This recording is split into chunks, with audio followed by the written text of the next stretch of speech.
I found an awesome way of recording instead of holding it like a stupid motherfucking head. I hang it off the little knobs, whatever, in the cabinet, and I sit on the floor. All right, so today's really, really interesting again. Today is the first transposed piano, which nobody knows. I have perfect pitch, and if I was to play a note without transposing, because when you go from acoustic to digital, it loses its perfect pitch. It's not acoustic pitch anymore. It loses by half a note or a whole note, depending on the software that you're using or the hardware together. I'm not a recording artist. I don't know about recording. I want to learn, but I'm an acoustic musician. So it really fucks me up sometimes because I have perfect pitch. And luckily I was on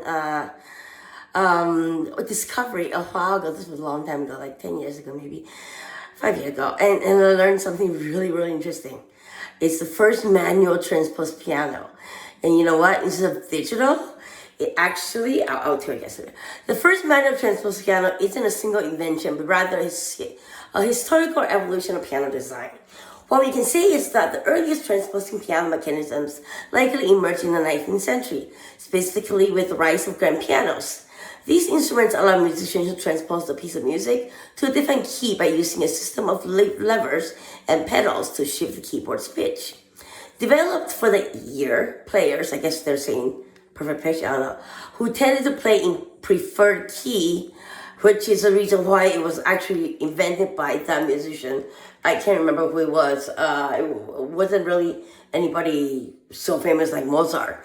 But he invented one. So it's divided by ear. Okay, so the piano can change the key by physically moving the entire keyboard up and down. So I'm going to show you what it looks like. It's really cool. It looks like this, the piano like this. Okay, if you imagine a grand piano, right? And obviously it's right here, and the key is right here. The thing actually, like, it just plays the same thing, and it's like another thing that lifts up, and then over, and then down. So then it's like a transpose 1, and then transpose 2, and and transpose -1. Sorry, the other way. -1, -2. Like this, it was really, really cool, and I really wanted to show you guys, but like I can't find the video. I can't, Okay, so here are more detailed breakdown. Early transposing piano mechanisms. The rise of grand pianos and transposition. Transposing piano is a tool, and that is really interesting because I'm going to say again, this is my second recommendation. I'm a violinist. I'm not a celloist or, any other guitarist or anything. I do play bass, but that's it. That's it. But anyway, so what I'm saying is that in terms of, me having to learn different musical instruments, I tuned the guitar to violin instruments. I made a cello, and I tuned that cello to a violin note, so I don't have to learn it again. I think it's cheating. It's definitely cheating. But that's what transposing is, right? So, but it does fuck me up for modern transposing pianos.